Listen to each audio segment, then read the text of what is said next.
आप सभी का हमारे चैनल पर बहुत बहुत स्वागत है। आज आपके लिए हम कुछ खास लेकर आए हैं। माता रानी की पूजा तो आप वैसे भी करते ही हैं, लेकिन देवसर धाम में माता रानी की विशेष पूजा होती है। और आज देवसर धाम के बारे में जानने के लिए, उसका इतिहास क्या है, क्यों इतनी मान्यता है, इसके बारे में जानने के लिए आज हमारे साथ हैं देवसर धाम के पुजारी विक्रम जी। आपका बहुत बहुत स्वागत है हमारे चैनल पर देवसर। जय माता। जय माता की। तो सबसे पहले शुरुआत करेंगे कि भिवानी जिले का जो ये देवसर धाम है, क्यों है इसकी इतनी मान्यता, इसके पीछे क्या इतिहास है? सबसे पहले जितने भी दर्शक हैं उनको जय माता दी। और ये देवसर धाम मंदिर हरियाणा के सबसे प्राचीन मंदिरों में इनका नाम आता है। संवत 1345 ईस्वी में यहाँ पर ओछत खेड़ा हुआ करता था। तो वो किसी कारणवश ये उजड़ गया था, कुछ बीमारी आ गई थी, उसके कारण वो उजड़ गया था। फिर 1645 ईस्वी में भोम सिंह नाम का बंजारा यहाँ पर आया था, अपनी गऊ चरा रहा था। यहाँ पे पहाड़ी थी, पहाड़ी के साथ में गऊ चरा रहा था अपनी। तो वो कुछ गाय गुम हो गई उनकी। तो उन्हें सभी जगह देखा, नहीं मिली, तो हार थक के वो सो गया।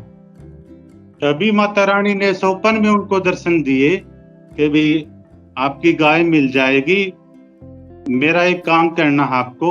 तो उन्होंने माता रानी को बोला, क्या तुम, मेरी पहाड़ी में एक प्रतिमा है, उसको आपको स्थापित करवानी है। वो तो उसने देखा पहाड़ी में एक गुफा थी, उसमें प्रतिमा थी। तो जैसे ही वो प्रतिमा के पास पहुंचा तो आकाशवाणी हुई कि वो छतखेड़ा परिवार से पुजारी हैं, वो बापोड़ा गांव में चले गए थे। यहाँ पर जो बीमारी आ गई थी उसकी वजह से बापोड़ा चले गए थे। तो उस परिवार के सदस्य यहाँ पर आके मेरी पूजा पाठ करेंगे ना, तभी ये जैसे आबाद होगा खेड़ा। तो तभी से लेकर वो लेके आया था हमारे पूर्वज को, तभी से लेकर अब तक ये है कि माता रानी की पूजा कर रहे हैं। अभी ये 733वां वर्ष चल रहा है।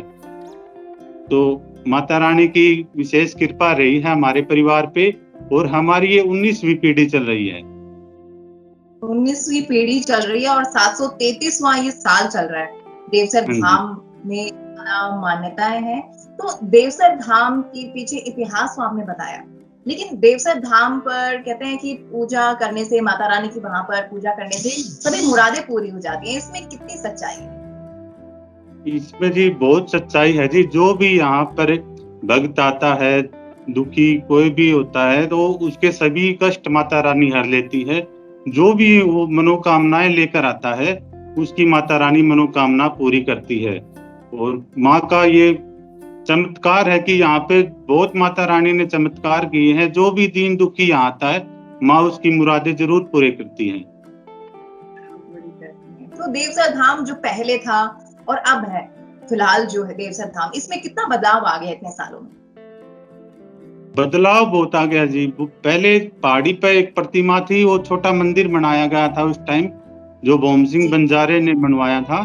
तो उसके बाद धीरे धीरे वो बढ़ता गया, तो धीरे धीरे विकास होता गया। तो 1995 में ये भव्य मंदिर माता का बना, और उसके बाद से माता रानी की कृपा से कुछ न कुछ काम चलता रहता है। अब यहाँ पर सारी सुविधाएं हैं, धर्मशाला है, लिफ्ट की सुविधा है, तो भोजन का विशेष प्रबंध है यात्रियों के लिए। सभी सुविधाएं माता रानी की कृपा से सभी सुविधाएं हैं। अच्छा, तो कोई भिवानी शहर से बाहर से आ रहा है, कहीं दूर से आ रहा है देवसर धाम में, क्या दूर दूर से भी लोग आते हैं? इसका आपने कभी लगाया है? हाँ जी, माता रानी के दर्शन के लिए बहुत दूर दूर से आते हैं। वैसे तो भारत के हर एक कोने से आता है, फिर भी जैसे रायपुर है, कलकत्ता है, मुंबई है, और तो गुजरात में अहमदाबाद है, सूरत है, और भी जैसे बहुत सारे जगह से आते हैं, और विदेशों से भी आते हैं। नेपाल, भूटान से भी काफी माता रानी के दर्शनों के लिए आते हैं। हाँ जी, नेपाल, भूटान से भी आते हैं। तो जो लोग बाहर से आते हैं, उनके लिए क्या क्या सुविधाएं हैं? यहाँ पर ठहरने की सुविधाएं भी हैं कुछ? हाँ जी, उनके रहने के लिए धर्मशालाएं हैं, एसी रूम हैं और भी खाने का विशेष प्रबंध है। माता की रसोई चलती है पूरे दिन। जी हाँ जी, सुबह सुबह 5 बजे दूध का भोग लगता है। उसके बाद पूरा दिन जैसे नाश्ते का भोग, फिर खाने का भोग, फिर रात को भोग।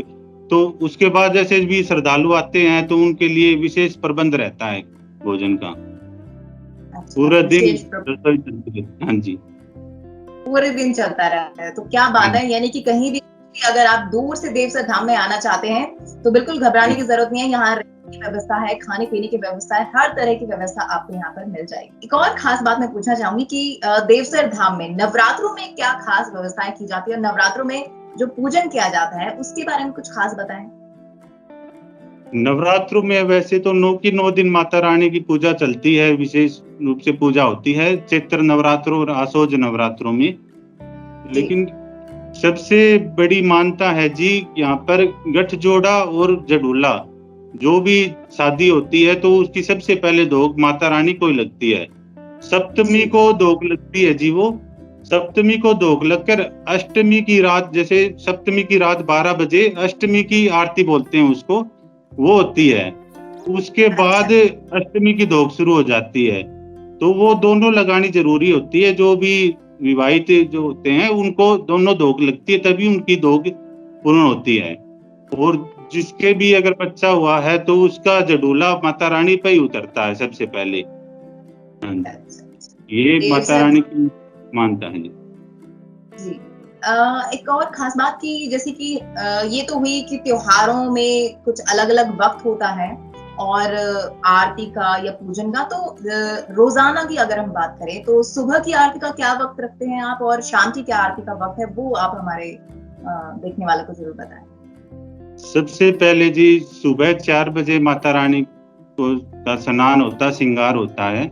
उसके बाद जी 5 बजे आरती होती है भक्तों के लिए।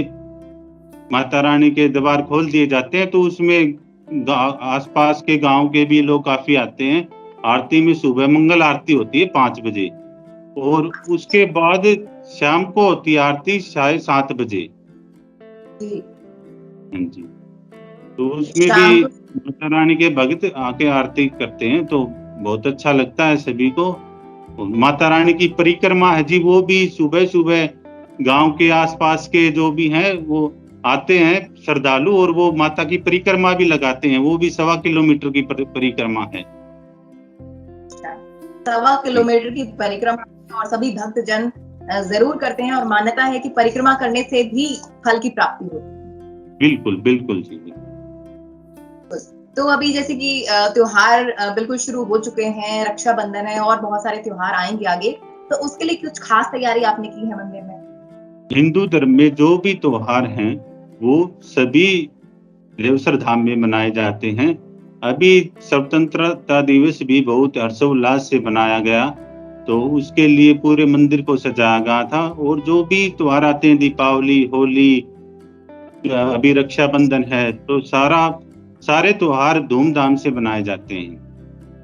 बिल्कुल। चलते चलते एक और बात पूछना चाहूंगी, देवसर धाम को प्रशासन की तरफ से कितना सहयोग मिल रहा है? प्रशासन की तरफ से बहुत ज्यादा सहयोग हमें मिलता है। नवरात्रों में जो है प्रशासन की तरफ, जिला प्रशासन की तरफ से बहुत सहयोग मिलता है। देवसर गांव की तरफ से बहुत ज्यादा सहयोग मिलता है हमें, और सेवा समिति की तरफ से भी बहुत अच्छा सहयोग मिलता है। और मैं बताना चाहूंगा रेड क्रॉस सोसाइटी है, उनकी तरफ से भी बहुत अच्छा सहयोग मिलता है। तो बहुत, ये देखो जाए तो आप बहुत अच्छा सहयोग हमें, जो प्रशासन है गांव देवसर की तरफ से बहुत अच्छा सहयोग हमें मिल रहा है। जी। अब जैसे कि देवसर धाम की मान्यताएं हमने आप इसके बारे में बात कर ली है, प्रशासन का सहयोग भी हो गया है, तो चलते चलते कुछ ऐसा बताना चाहेंगे कि देवसर धाम में जो लोग अभी तक नहीं आए हैं, जिन्होंने अभी तक दर्शन नहीं किए हैं देवसर धाम में माता रानी के, उनके लिए कुछ मैसेज देना चाहेंगे, उनको कुछ कहना चाहेंगे? मैं एक बार जरूर देवसर धाम में पधारे और आपको यहाँ पर कुछ अलग ही अच्छा महसूस होगा। मैं एक बार का वाक्य बताता हूँ। लखवीर सिंह लखा है जो माता रानी के बहुत भक्त हैं, तो वो यहाँ पर आए थे। तो उन्होंने आकर यहाँ पर अंदर गुफा में बैठे तो उन्होंने यहाँ बताया कि भाई जो मुझे यहाँ पे जो शांति मिली है ना, वो कहीं पे नहीं मिलती। जो मैं बहुत सारे जगह गया हूँ, तो यहाँ पे जो शांति मिली है ना, तो वो कहीं पे नहीं है। तो एक बार देवसर धाम में आप पधारे, माता रानी के दर्शन करें, माता का प्रसाद लें, और माता रानी सभी की झोली भरती है। यहाँ से कोई खाली हाथ नहीं जाता, माँ सभी के कष्ट दूर करती है। तो एक बार मैं सभी से कहूँगा कि देवसर धाम में पधारे, और अभी 20 अगस्त को माता रानी का भव्य जागरण है, तो उसमें भी मैं कहूँगा कि उसमें भी आप पधारे और जागरण सुने माता रानी का। बिल्कुल। तो आप सभी का बहुत-बहुत शुक्रिया हमारे चैनल पर जुड़ने के लिए, और खासकर विक्रम जी, आपने अपना समय दिया और देवसर धाम के बारे में इतनी सारी जानकारी दी। आपका बहुत-बहुत शुक्रिया।